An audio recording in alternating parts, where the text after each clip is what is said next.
Hello, party people, and welcome to another episode of the Mug Life Podcast. I'm Brittany, and before I jump into today's episode, which if you are somebody that struggles with trying to balance everything in life, this is going to be for you, so stick around.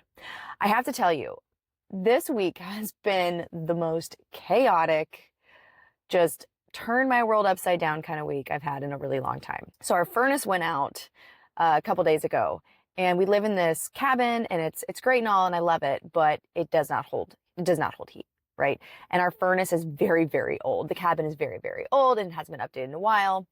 Well, the furnace eventually was just like, I'm done, and it stopped working. And so instead of being freezing, we luckily got a hold of our landlord and they hooked us up to stay at a place temporarily until we can get a new furnace in, which we're on like a wait list because it's winter and everybody's furnace is giving them fits. So when this podcast comes out, I hope that I am back in my house and I'm warm again. But as of right now, I am recording this podcast in my car, not at my house. So I'm very thankful that I was able to have a place to stay. And so I brought all this stuff in the middle of the night. You know, of course I've got kids. And so I'm lugging their things. I'm bringing toys. I'm bringing books. I'm just trying to make it feel like home. And it's, we have to work. Kids got to go to school. Like, life doesn't just stop when shit hits the fan, okay? It doesn't. Life keeps going. No matter what is happening in your life, the world is going to continue to move around you. And this experience has been such a great reminder for me to really kind of take a step back and reflect on my ability to manage my time, to continue habits and routines when my structure and the things around me are kind of falling apart. And then also just like allowing myself to have an emotional response to the situation, but not let my emotions dictate my actions. Okay. And I'm going to talk a lot about this as I kind of dive into today's topic. But it's so important to think about how you respond in moments of failure. When we set goals or when we're trying to do something, oftentimes we think about the end result, right? Like we if we want to lose weight, we think about like what size jeans we're going to be in, or what number is going to be on the scale, or what our life's going to be like when we've dropped that, 10 pounds, whatever you want to lose, right? And we skip out almost like not that we purposefully do it, but if you're like me, then you're a little bit of a dreamer and you want to just ignore all the hard stuff that has to happen along the way to get to that point. And I'm gonna take a sip. And oh, it's so good. And so oftentimes we just kind of blindside ourselves and we just be like, okay, we're just gonna put our blinders on and we're just gonna go towards that goal. That looks really nice. Ooh, shiny, let's go, right? And then when something comes up, or, a kid gets sick, or your furnace goes out, or, something really sad happens, maybe a loved one passes away, or maybe something smaller, like you forget to go to the grocery store and you meant to get groceries, or something is stressful at work, all of these things. Holidays are a big one, right? Vacations are a big one. Your sister has a wedding, like there's always something. Okay. And so I want to remind you that the only thing that's going to be consistent is that stuff is going to come up. And it's not what we do after we've gotten through it. It's how we handle the situation when we're in the depths of it, right? And right now I am knee deep in it. I am figuring it out and I'm not perfect. And so when I talk about today's topic, I want to remind you that you're human. And struggling or going through stuff is so normal. And it's really easy to feel like you're alone in your struggles because it's that negativity bias in our brain that's like always drawing to the negative, right? It's just trying to keep us safe. And so we think like, well, everybody else is doing, the highlight reel around us. Everybody else is doing really well. Like I'm not handling myself. I could be doing better. I definitely want to be a better mom. Like I want to be a better person. I want to be skinnier. I want to be healthier. I want to be prettier. Like we always want to be better. Right? And then we get this like guilt and this shame wrapped around our ability to handle struggle. But today, you're listening to this podcast because you are making a choice to change the way you handle struggle. And more specifically, how you handle struggles with balancing it all. Okay, so today's episode is going to be all about how to balance motherhood, fitness, nutrition, life, relationships with your partner, relationships at work, all of the things without losing your mind. And I have to tell you that it took me a long time to record this podcast because I knew the topic and I knew what I wanted to talk about, but it's kind of a vulnerable thing for me. I have struggled all my life, to focus and give attention to specific tasks. And I, in the past, would call myself a procrastinator. Like, oh, I always procrastinate. Procrastinators unite tomorrow. I don't know if you've ever heard that phrase, but I've always just been the person that did everything last minute, and I would thrive under pressure, right? I had built up this identity that, okay, I'm the type of person that gets stuff done and I do it really well, but it's like, I have to wait to the very last second to my brain is like forced because it's like, now or never, baby, you got to jump, right? And I've kind of learned how to thrive in that like fight or flight mode that you've got to do this. I mean, I'll never forget the day I wrote a college paper the night before, and it was supposed to be a project we worked on the entire, a long time. Okay. And I panicked and I couldn't get myself to write. Every time I'd sit down to write this college paper, I would just stare at the screen and I would just or I would get distracted or I would go eat something or I'd go talk to a friend. Like I could not focus. And then a day before it was due, I put my oh crap pants on. I was like, all right, let's do it. Put the brown pants on, so I just wrote this paper. And when I turned it in, my professor was like, you worked so hard on this. It's very clear that you took your time with this, and was praising me for all my work. And on the inside, I'm like, I stayed up all night doing that. I obviously didn't tell her that, but anywho, the point is I have gone my entire life with this identity that I do my best work if I procrastinate. And so let me explain why that's an issue. Okay. That's a problem because I am then just attaching my identity to this type of person. I identify as a person that procrastinates, which then has forever put me in a position where I just can't focus. The words that I'm choosing to speak about myself are making it more and more true. And so this year, especially, if you have seen some of my recent posts on Instagram or some of my stories, I've been talking about how I have kind of really improved my sense of agency, right? So my sense of agency being the capacity that I have to control my life, right? Understanding how to take action that's meaningful action that pushes me in the direction of where I want to go. And my biggest obstacle has always been focus and attention. And today's topic, time management. So I guess I want to start off by saying, before I dive into this discussion here that I think is going to really help you kind of drop the shoulders and be like, okay, it's not just me. I'm not alone. The world really is spinning 1,000,000 miles a minute and I can't catch my breath. I'm trying to do all the things. I feel like I don't have enough time to go to the bathroom.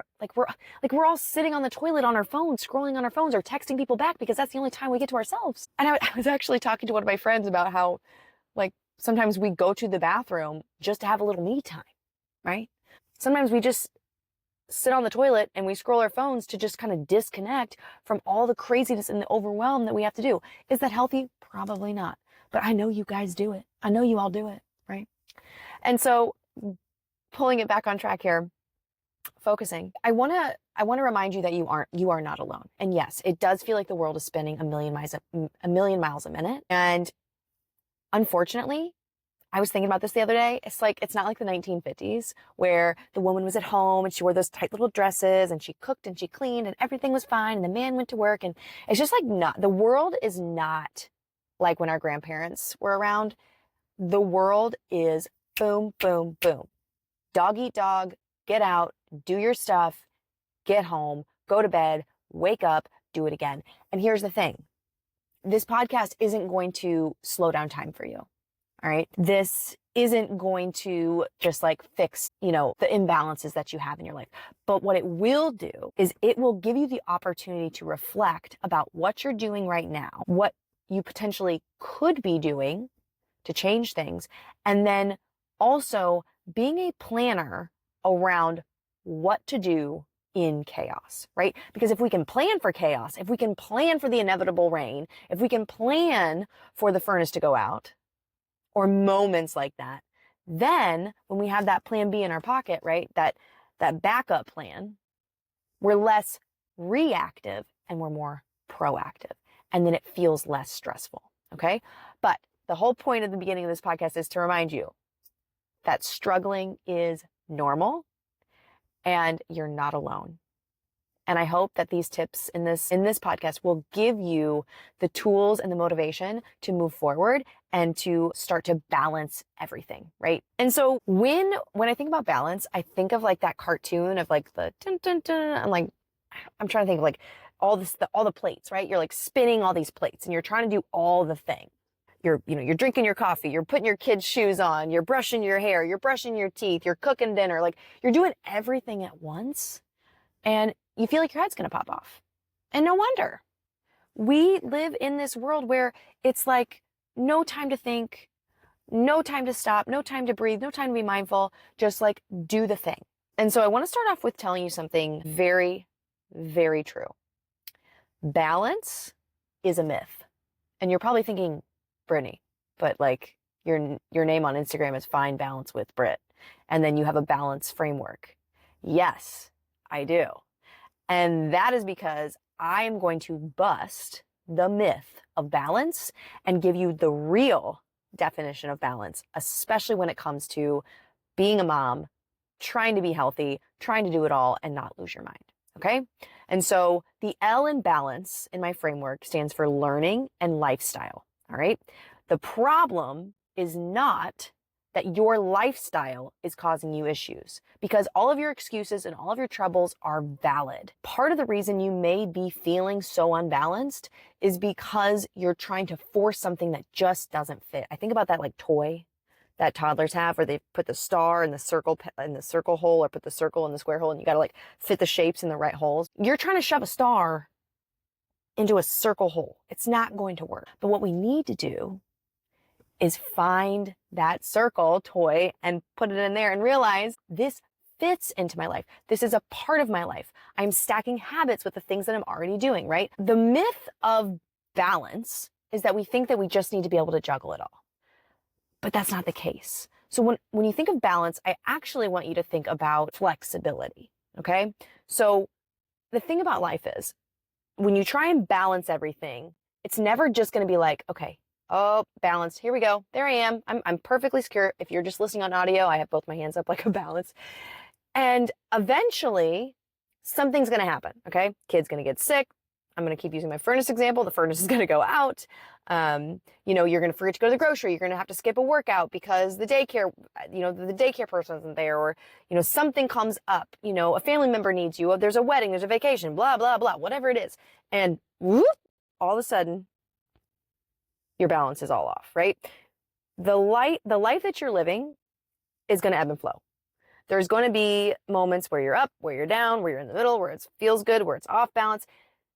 And the only thing that matters in that moment is your ability to be flexible. Okay? And so instead of chasing balance, let's chase flexibility, right?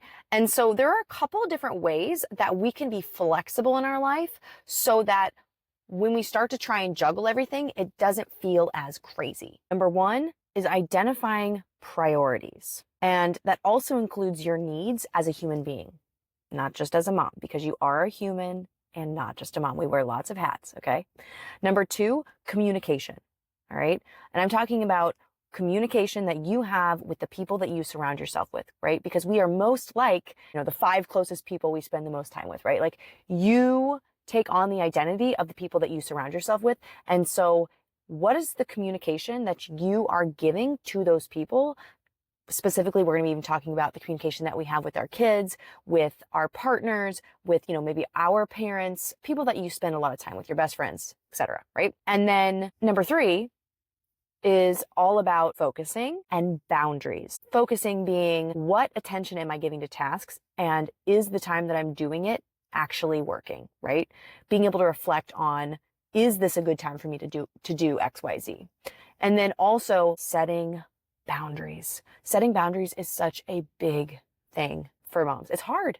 It's really hard to set boundaries because by the end of the day, we're overly touched. We're like, okay, I don't want to be touched. I just want to be by myself because your kids are crawling all over you all day, or your partner needs you for whatever. Your sister calls you, she needs you. Your brother calls you, he needs you.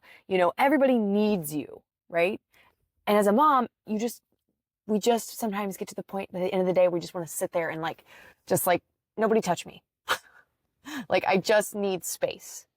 And we kind of get stuck in our own head. And we have this shame and this guilt that if we don't do it all and if we don't serve, right? Moms love to serve. They love to nurture. And if we don't do that, then we're kind of failing. And so we'll also talk about saying no and setting boundaries. And then number 4, we're going to be talking about what are your expectations for nutrition and exercise? And does that really fit into the lifestyle that you live as a mom? Because we're not 19 and in college anymore. We are grown adults with kids, with lives, with full-time jobs. We're busy. And so what you did when you were 19 to lose weight probably isn't going to work as well, right? Because your life is different. And then lastly, we are going to talk about the importance of self-respect. This is different than self-compassion. This is different than self-love. This is self-respect. So I'm going to take a drink actually. Okay. So let's jump into priorities, right? Because if you are somebody that is struggling with time management and just trying to do it all and, be a good partner, be a good mom, be a good, employee, enjoy yourself, have a life, feel like you don't just wake up, take care of the kids, go to work, go to bed, wake up, take care of the kids, go to work, go to bed, right? We don't want to live a life where we are just doing this vicious, boring Groundhog Day episode. We want to live a life where we're happy, right? Because when you think about it, what does everybody want? No matter who they are, where they're from, what their background is. What does everybody want? They want happiness. They want joy. They want to be happy, right? Because, of course, what makes you happy is different. When we're able to really reflect about what we want and what is most important to us, that's when we figure out how to make time for things that really matter, right? And so what I want you to understand is that your priorities are what matter most. And what you make a priority, you will find time for, right? You can't grow a time tree and pluck a time apple off and eat the time apple and have more time. But if you really want something, if you really are invested in something, you will make time for it. Okay? I mean, think about it. Let's say tomorrow you wake up and your little one, he has a really high fever. He's got a runny nose. He's coughing. He's wheezing. He sounds terrible. You're supposed to be at work in an hour. What are you going to do? Obviously, you're going to call the doctor. You're going to make an appointment. You're going to call into work. Why? Because your kid is the priority. You would do anything. You would make time for a doctor's appointment because your kid matters. You want them to be healthy, right? I want you to think about the way that you treat your children and the love you have for your children. And I really want to encourage you to kind of relay that same type of thinking for your health and your wellness and your well-being, okay? If you, for example, are somebody that's trying to eat better and you're trying to be more aware of what you're eating and you're trying to eat more whole foods and you're trying to get in more movement, you're trying to get more steps, maybe you have a weight loss goal. I first would ask myself, what are my priorities right now? Is scrolling, I don't know why my coffee cup was my phone. Is waking up and scrolling on my phone for 20 minutes and falling into the Instagram abyss, is that a priority for me? Is sleeping in 20 extra minutes a priority for me? We have to start considering where we are losing time and why. And that's a hard thing. That's a hard pill to swallow because your girl right here, for this new year, my goal was to have better time management. And you're probably thinking okay, then why are you recording this podcast, right? Because I am going to give it to you straight here. All right. I am literally practicing what I preach right now, this year. Like, that is exactly what I'm doing. Okay. And one of those things I'm doing is I'm analyzing my priorities. You have to decide what is important and then how to make that happen. Okay. And one of the ways I am making exercise and nutrition, and now more specifically, my mindset and having time for myself to like think and breathe, is making my bedtime routine a priority. Okay. So that means I have a bedtime. We give a bedtime to our kids. Why don't we have a bedtime for us? When do we grow out of a bedtime? Having a bedtime creates structure. Structure creates a lot more comfort, but also creates predictability. And if we can have predictability, we can kind of pull out of that fight or flight zone and we can be planners, right? But yet still being sure that we plan for, the inevitable, a late night with a kid puking, you're going to miss your bedtime, right? So, and thinking, okay, well, in that case, I'll do X, Y, Z. I'll sleep in a little bit later, but then I'll carve out this amount of time during the day while he naps so that I can do my reading that I promised myself I would do every morning, or I can do my journaling, or I can do my stretching or my yoga or whatever it may be, right? And that's a part of having a backup plan, which is so important. And having those expectations that even if something is a priority, and even if you've made time for something, something's always going to screw it up, especially as a mom. Oh my gosh, especially as a mom. You're going to forget to put gas in your tank. You're going to forget to go to the grocery. You're going to leave your wallet at home. Like, stuff happens, right? But if we can just have a plan B and know what our priorities are, it makes it less chaotic. And so my number one tip to start is sit down and write out your priorities. Like, what is important to you? What is your non-negotiables? What are your non-negotiables for the day, each day? What matters most to you?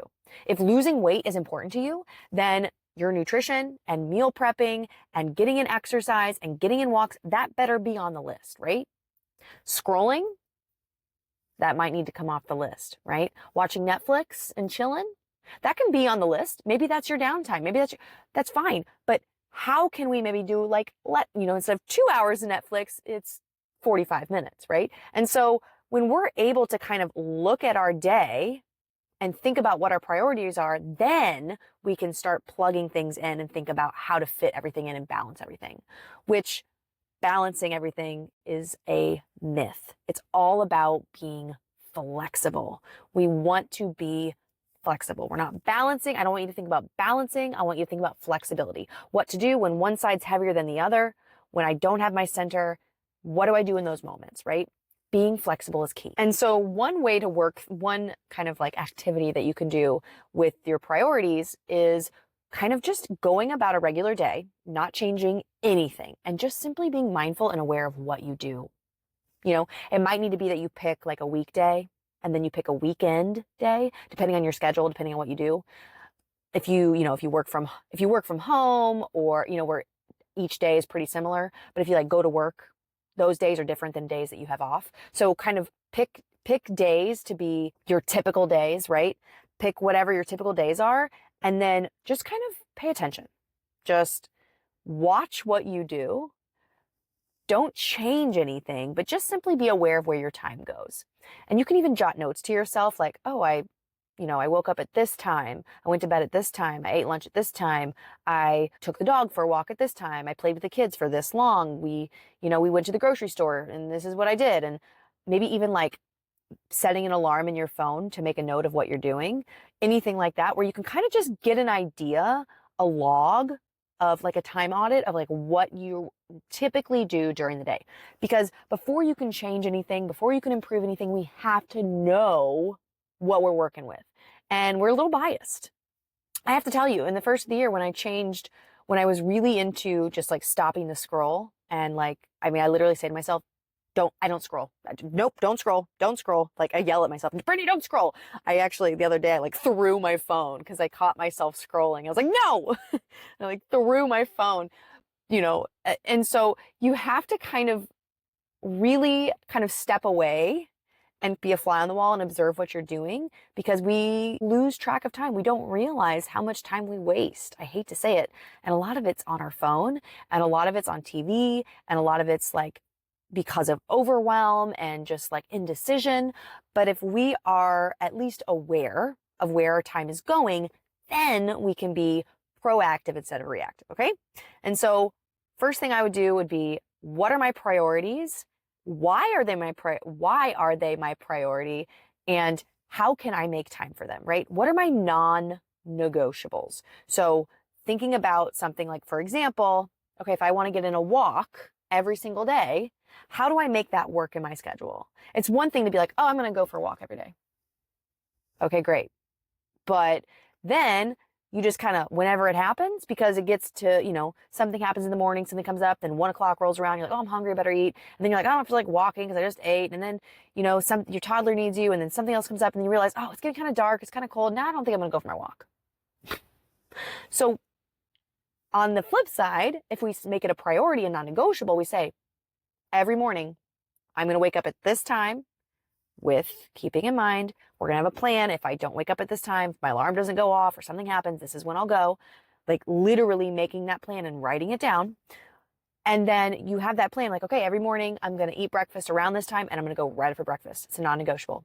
My kids want to go with me, they can. If they want to stay with my partner in the house, that's fine. If I have to push them in a stroller, okay. But like, no matter what, I'm getting in a walk every single day. This is when I'm going to do it.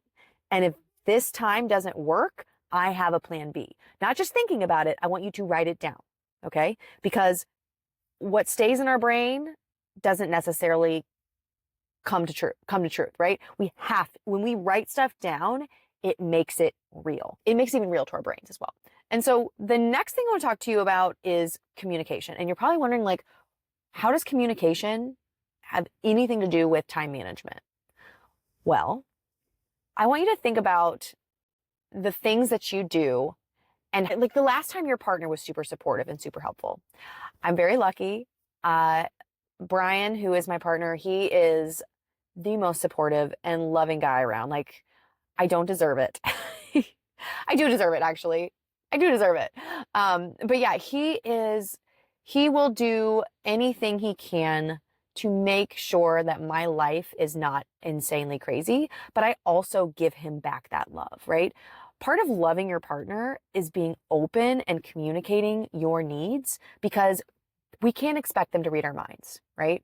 And I'm obviously not a relationship expert, but one thing that we have grown in, Brian and I, in our relationship is communication and the value of communication and communicating your goals and your dreams and your ideas and your fears to your partner so that they know how to help you, so that they're able to support you, so that the things that they do can then help you reach your goals as well.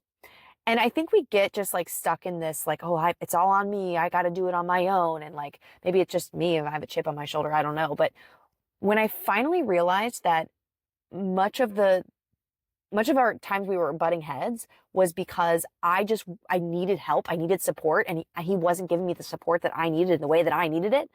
Like, and sometimes I go on these like mom, like rage cleaning episodes where I'm like, God, I'm like throwing dishes and I'm like vacuuming really angrily and I'm like folding laundry like really aggressively. And, it's, he doesn't get me. And then I'm thinking in my head, like, why doesn't he get it? Like, and I get to the end of my like rage cleaning episodes and I'm like, oh, if I would have just communicated to him about X, Y, Z, then he probably would have supported me and it probably would have been fine. So you're not going to be perfect at it, but I promise you, if you communicate what you're trying to do and what priorities you have and what your non-negotiables are to your partner, it will make your life so much easier.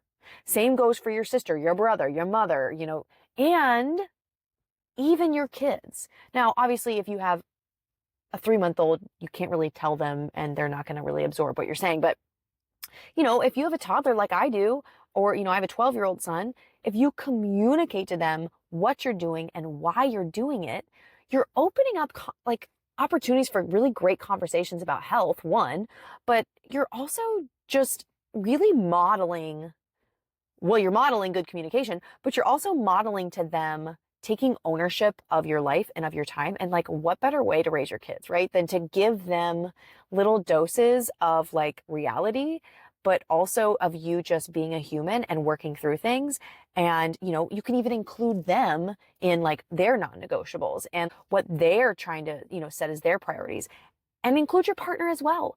One thing that Brian and I did at the beginning of New Year was it was like New Year's Eve. Well, we talked about it obviously like right after Christmas. We started planning, but separately, we gave ourselves like grades. We graded ourselves over the previous year. So we reflected on how it went in like different categories. And I don't have them off the top of my head, but it was like family, relationship. So like him and I, and then kids, fun, and work and fitness and nutrition. There was like a couple, like finances was a big one. So there were like a couple of things we graded ourselves on, and we wrote it down. This wasn't just in our head. And we reflected on what we could have done better, what we did well, what we liked, what we didn't like, you know, things that we want to change. And then we sat down and we like at the table after the kids went to bed, and we had a conversation. We opened up communication about what went well, what didn't go well. We asked each other questions. We laughed. I cried. It was just such a beautiful thing. And I'm like so excited to do it again next year. And I'm already thinking about the different categories that I'm going to plan. And I'm getting better and better as a human. Every day I'm just trying to be better. And I want to be a good mom, but I also want to be a good wife to my partner. And I want to enjoy my partner. I want balance in my life. I want to feel like I am not giving myself away to everything else in the world, and then my partner gets none of me, right? And so that goes back to kind of balancing everything, including your relationship. When you're a mom, gosh, it's just like, I feel like take a breath here. I'm gonna take a sip. As moms, we're just constantly feels like we're putting out fires. We're constantly feel like we take on this, I hate to say this because it kind of calls me out, but we just take on so much. And then we're like, is somebody going to pat me on the back? Is somebody going to tell me I'm doing a good job? Is somebody going to get a cute picture of me with my kids or something? Like, we just want some recognition. We do. So husbands, boyfriends, if you're hearing this, like, we don't need diamonds. We don't want roses. We just want to hear, hey babe, you look really good in those yoga pants and I love you. And I appreciate you. And you are doing so much and you do it all with grace. And I'm just so happy. The kids and I are like so happy. And I'm so in love with you. And no matter what, like, I'm here to support you. Like, oh my gosh. Oh my gosh. Like that right there, that is the ticket. Okay. So if you're listening, Brian, just tell me that I'm pretty and that you love me and you support me and that I'm doing a really good job, and that's the ticket. But anyways, so the point here is, yes, like when we are overwhelmed and when we are stressed and we feel like the world is ending because we have too many, what is it, pans on the fire? We have too many pots on the what's the phrase? Too many spoons in the skillet. I don't know what the phrase is, but we've got a lot going on, okay? And it's so easy to lose connection and communication with your partner. The person that was there before your kids, right? The one person that, oh gosh, when you met, like in your first date, you had the butterflies and you were giddy and you were like, oh my gosh, he texted me back or he called me. You want to spend every single moment you can with that person. And then you have kids and, you know, things change and your attention starts to get divided, right? And of course, as you grow in a relationship, that puppy love eventually wears off and it's just like a deeper kind of love and it's just a changed love and it's such a good love. And I hope that everybody has this kind of love, but it's work. Relationships are work. And when you are exhausted and you are tired and you just want somebody to give you a hug and tell you you're doing a good job, we put so much pressure on ourselves to be perfect all the time and be like on all the time that it's really hard once you have kids because it's like you're giving yourself away. We crave, as moms, we just crave that like energy in. We really want that reassurance. We want that love. We want it in return. And if we don't communicate what that looks like for us, if we don't show our partner how we need support so that we aren't pouring from an empty cup, we cannot expect them to know. And I am one to, I have made the mistake far too many times to just like be upset with Brian and be like, why doesn't he get it? I don't understand why he doesn't get it. Like, obviously this is going on and this is frustrating for me. It's just like, and I get mad at him or I'll blow up or I'll have like I'm not perfect. And then I realize, oh, Brittany, if you would have just told him what was going on, or maybe even just tell him what you need, he would do that for you. Why? Because he loves you, right?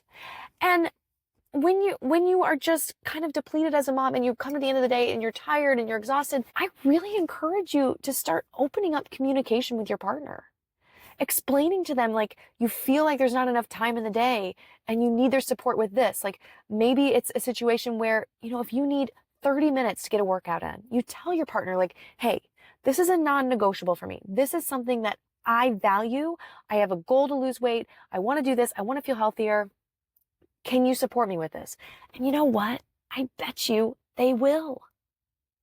You're not going to get something unless you ask for it. And I think assuming that everybody should know isn't really serving you. And I was guilty of that for a long time, but that's one big thing I've changed, is the way that I communicate my needs, right? And so I guess number two, after figuring out your priorities, number two would be making sure that you're communicating with your partner, making sure you're communicating with the people you work with, make sure you're communicating with anybody that you are close to, right? About what your goals are, because that's going to make reaching your goals so much easier, because there's this disconnect between what you're thinking and what you want to do and what everybody else around you is doing. They don't know. They can't read your mind. So instead of thinking like, okay, they should know exactly what I want to do and exactly how I'm feeling, start communicating it. I know it sounds crazy. It sounds so simple, but communication is such an important part of just a healthy relationship, not only with your partner, but with your friends, with your sister, with your mom, like all of those things. And that kind of bleeds into setting boundaries, okay? And having focus and attention. And so once we think about our priorities and our non-negotiables, things that we like this is what I really want to do. This is what matters to me. This is what I feel like I don't have time for, right? Because this episode really is about how to manage your time better, but ultimately how to live a life where you feel more balanced and you can have that flexibility, right? And so you have, the importance of communication, but also I forgot to mention this, communication with your kids as well. Make sure that you are giving them opportunities to understand what you're doing and why, because it's just a really beautiful thing to include your children in what you're doing, because what you're doing is giving them a foundation in living a healthier and happier life. Okay. But I digress about that. So the other thing is boundaries. I am the queen of yes, you want me to do that? I got you. I am the girl that's like, I don't need your help. I want to help everybody else. I don't need your help. I want to help you. I am the problem solver. I am like the giver. I love the feeling of helping people, right? And I've always just said yes. You ask me a favor, no problem. I'm there. You call me at midnight and you need something, I'm there. I am your girl. And that's kind of bit me in the butt a lot. It's bit me in the butt a lot. And that's because I'm taking on way too much, right? And if you're like me and you're taking on all this stuff and you have a job, you're taking care of kids, you have a relationship to keep going with your partner, and you're doing all these things. If you are burning out because you're taking on way too much, of course you're going to feel like there's not enough time in the day to balance it all. So another one of the things that it's actually on a sticky note in my classroom, and at home on my desk, it says boundaries and it says focus. I have two sticky notes. I'm a sticky note freak. Like, you're going to find out when you listen to this podcast that I am like all about writing it down. Okay. Especially on sticky notes, brightly colored sticky notes, posting them everywhere.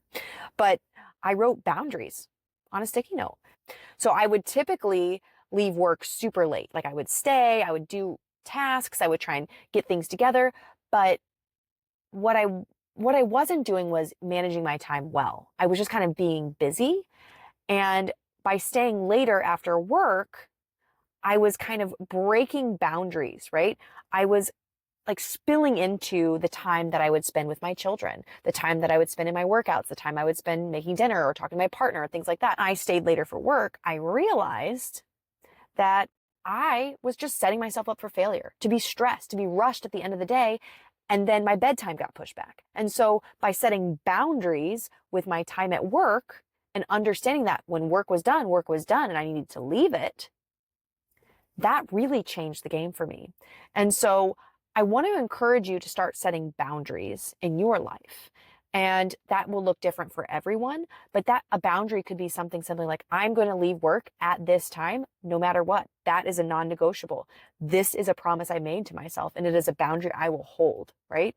Because when you think about a boundary, think about what that will give you in return, okay?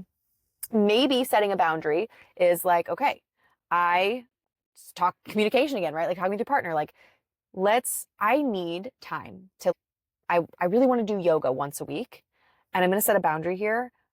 Could you please allow me to have some space in the bedroom where I can turn on a YouTube video and I can do a little yoga video, and you can handle the bedtime routine on Wednesday.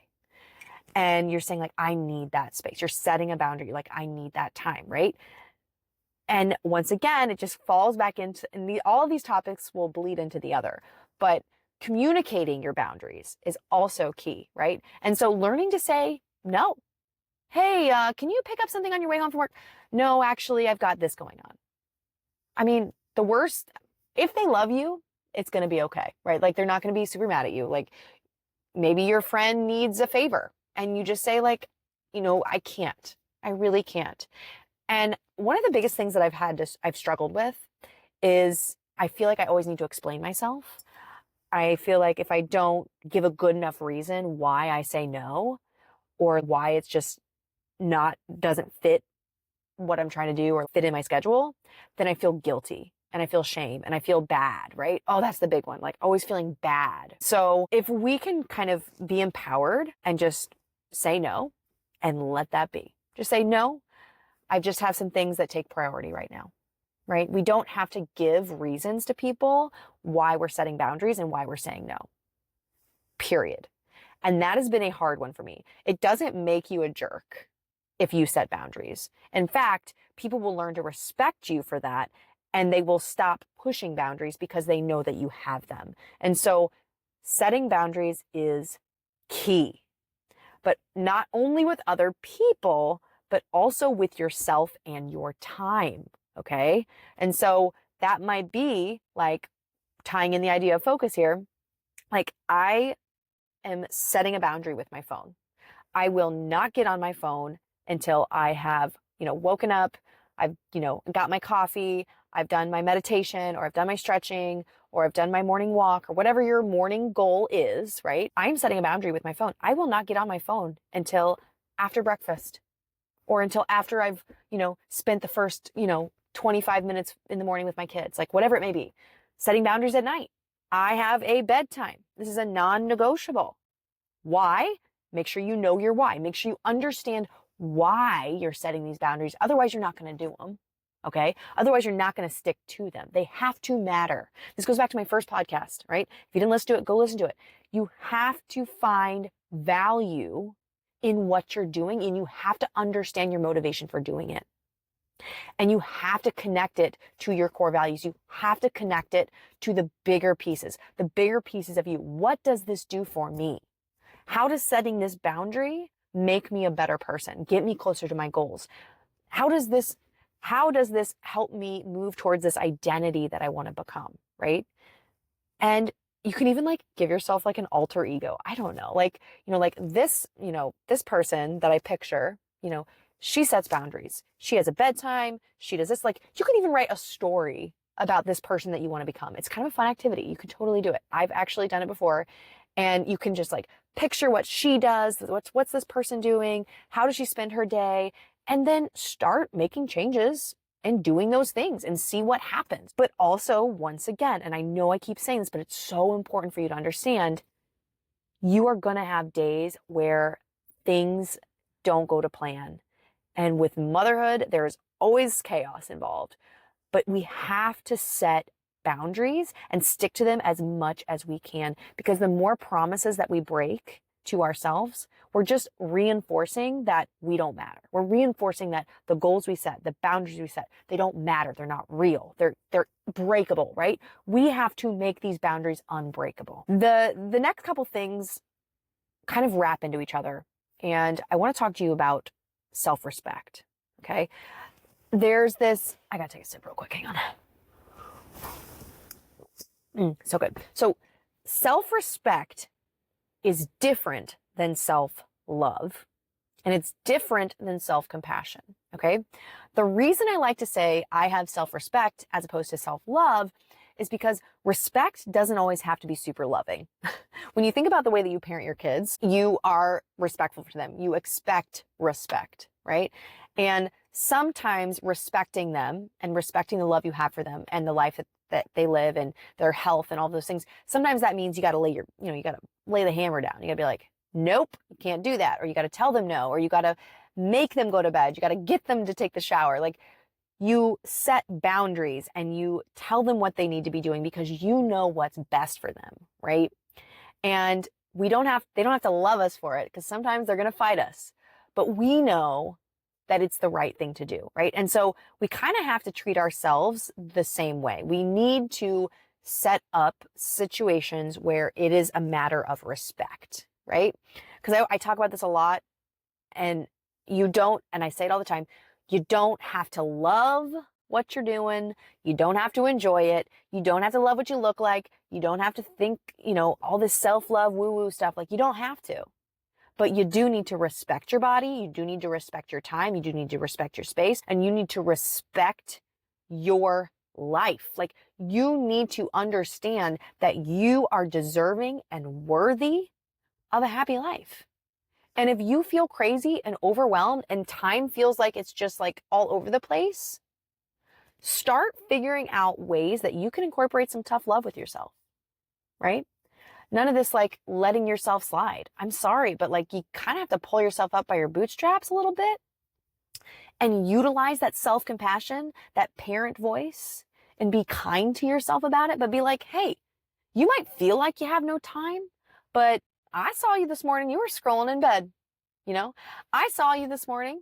You could have been meal prepping. You got to call yourself out is the point here. Okay. And if we continue to just let it slide, break promises to ourselves, you got to start calling yourself out. And if you don't call yourself out on your own stuff, it's going to become an issue. I'm not expecting you to be perfect, because that's the other thing. Typically, it's not the diet, it's not the exercise, it's not the fitness routine that fails us, okay? It's the expectations we have for what it should look like, all right? And as a mom, life is crazy. And if you expect your life to look like some fitness influencer on Instagrams in her workouts and her outfits and her, her nutrition and all that, it's just not. We want that. Maybe we picture that. Maybe that's, we envy that, but it's not realistic. We've got to start being realistic about our time and what we can give ourselves to. And also ditching this all or nothing mentality, because that is the biggest struggle I see in so many of my clients that I have is that we want to do it all and we want to do it all perfectly. And we get in this headspace that like, oh, if we can't do it, if we just, if our toddler interrupts our workout, or, I didn't get to the grocery in time, it's all over. It's just done. Doesn't count. Might as well just not do it. But if you are putting in a penny into the bank every single day, it doesn't look like a lot in the moment, right? It's just a penny. Some people don't even like take their penny when they get change at the grocery store. They're like, keep the change. But it's like, you don't let them keep the change. You take the change, okay? And you put the penny in over and over and over again. It's not going to feel like a lot. It's not going to look like a lot, right? But that adds up. That adds up. And you know what doesn't add up? When you put nothing in the bank. A big old 0. You know what 0 plus 0 plus 0 is? 0. And so what makes you think that a 10-minute workout that was supposed to be 30 minutes doesn't count? Yeah, okay, so you woke up early and your toddler didn't sleep as late as he normally does, and you only got in 12 minutes out of your 25-minute workout video you were doing. You got 12 minutes, girl. You got 12 minutes that you stuck to, that you did. You put in the time.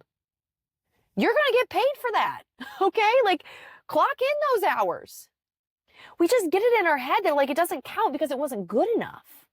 And I think that stems from, like, being a mom. Like, a lot of moms, not all, but we identify as, like, perfectionists. We want to be, like, the best mom. We want to be, like, the mom that's like, oh, wow, she's so great with her kids. She's so fit. She's so great. Like, how does she do it all? Like, you know, and it's okay if you're struggling, but you have to recognize that, I'm sorry, I'm going to tell you this, don't be mad at me.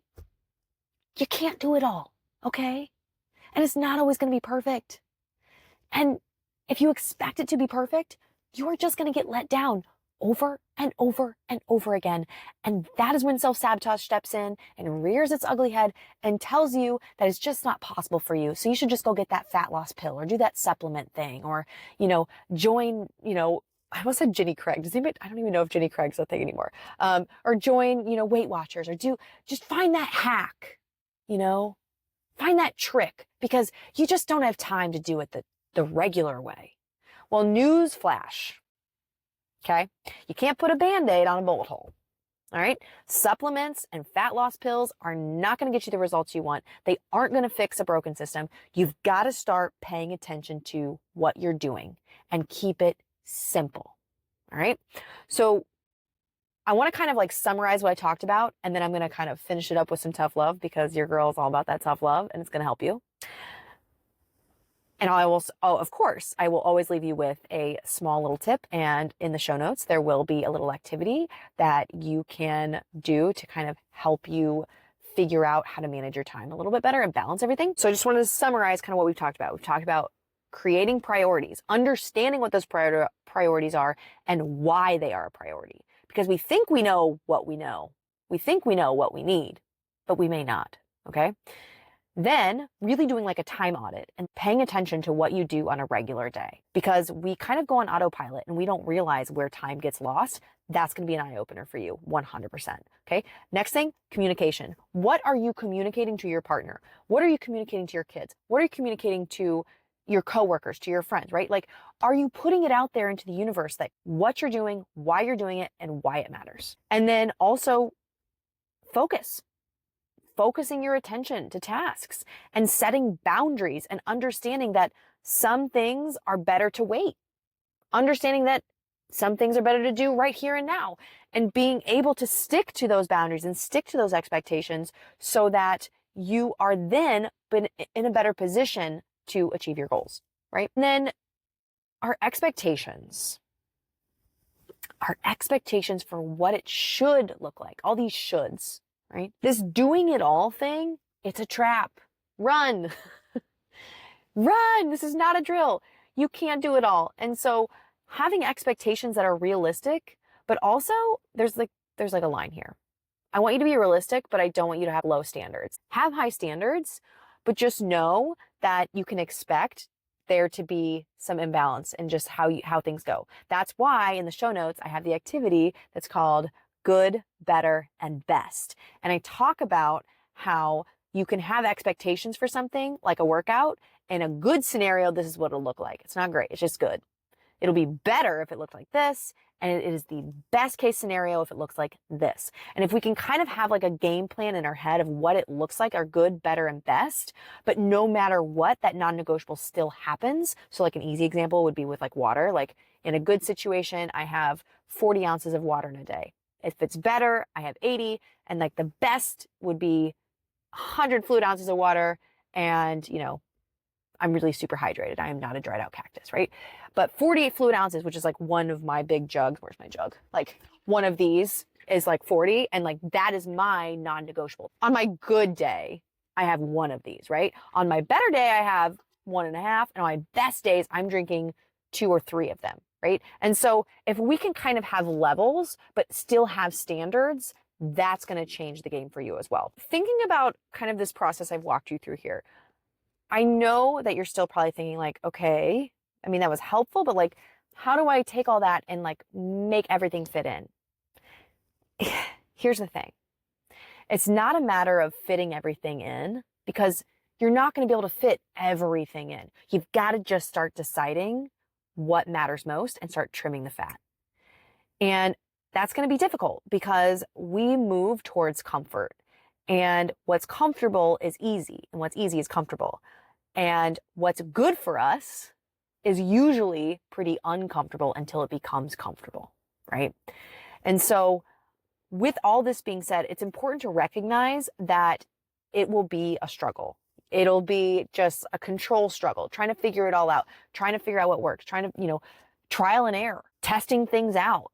But if you are working and putting energy towards making things work, it's going to work out. You're going to figure it out, but you got to do some detective work. I can't just like give you this magic schedule where like, do this at this time, this at this time, do a 20-minute workout here on this day, Monday, Wednesday, Friday, and like do this run on this day and meal prep on this time at this day. I can't give you that.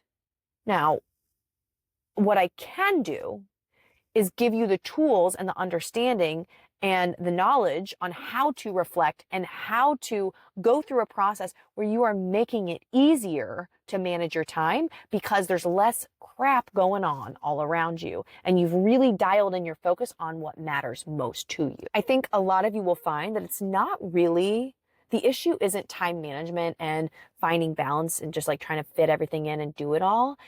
It's just understanding your expectations for what it should look like and doing things the way you want to do them and not just be doing what everybody else is doing. You have to find what works for you. And I can tell you my schedule. I can tell you what I do, and I can tell you how I fit in my exercise and how I meal prep and when I meal prep and what that looks like and what days I do what. But that doesn't help because it doesn't fit your lifestyle. You have to find what works for you, and everybody is different. But my biggest piece of advice is to recognize that struggling is normal. The world is moving a lot faster than it used to. But instead of just spiraling out of control and just like drowning in overwhelm, start being proactive. Like, I'm sorry, but stop complaining and start figuring it out. Pick yourself up and start tackling it one little piece at a time. So if, for example, if you're somebody that's trying to lose weight and nutrition is like so overwhelming for you and you feel like there's not enough time in the day to meal prep, to cook healthy meals, and especially meals that your toddler will eat, and you want to drink enough water, but you always forget to drink your water, and you feel like you're just not doing it. It takes too long to cook. Like, you got to decide, is cooking and meal prepping a priority? And then how does that save me some time in the long run? I mean, think about it. If you meal prepped your food on like a Sunday and you had packed all of your meals ready to go for work for the week, think about how much time and decision fatigue that saves you in the future. Yeah, that hour chunk of time when you're making all the food and putting it in containers and getting things ready, that takes time. But you know what takes more time? Opening up the fridge and staring at it and being like, oh gosh, I don't want to cook. What am I going to bring for lunch today? I don't know. That doesn't really sound good. I wonder if does it have protein in it? How much protein is that? Oh my gosh, I don't know that wastes time, right? And so you have to start thinking about your time differently. Not like I have this much time in the day, but how can I make time? How can I get back time? And that can be something so simple as just meal prepping. And maybe you don't want to do it, but I'm sorry, too bad, so sad. If you want to make things work, you got to do things you don't want to do sometimes. I'm sorry. And don't overcomplicate it. Keep it simple. If you want to make exercise a part of your routine, don't decide you're going to go to the gym 6 days a week for an hour. Are you crazy? No, good for you if that's something you can do. But I don't know about you. I don't even do that. I'm busy. I'm a mom. I'm a teacher. I'm a wife. I've got things going on. I don't got time for that. Start small and simple and build, okay? If you want to incorporate exercise in your routine, 10 minutes a day, just walking, 10 minutes a day. That's your non-negotiable. That's a priority you make. You communicate that priority to your partner. You focus your attention no matter what. Nothing stops you. You put your phone, leave it in the house, and just go for a walk. Habit stack. That's another thing you can do. Start stacking habits. Well, I want to be more mindful. I want to do some meditation. Like, okay, going for a walk without your phone, that's a very mindful experience. You're not distracted by anything. You're just walking and looking at nature, right? I want to spend more time with my kids. Great. Go for a walk with your kids. You're killing two birds with one stone. You're getting in your exercise and you're spending time with your kids. Actually, and a third thing, you're encouraging them to live a healthy lifestyle. Win, win, win. And we've got to start thinking about ways to really just work harder in less time, right? Like we're doubling up. Something like meal prepping and watching your favorite show on Netflix. Like put your computer up on the kitchen counter and cook and watch the show. Get on your walking pad and watch the show. Like double up on things. Stack things together that you enjoy and make it an experience. It's just the difference between like walking on the treadmill and walking with your kids. Like which sounds better? Like, I don't know, maybe on the treadmill if you need a break, but you know, we can really start to change our life if we start to change the way that we view the things that we need to do.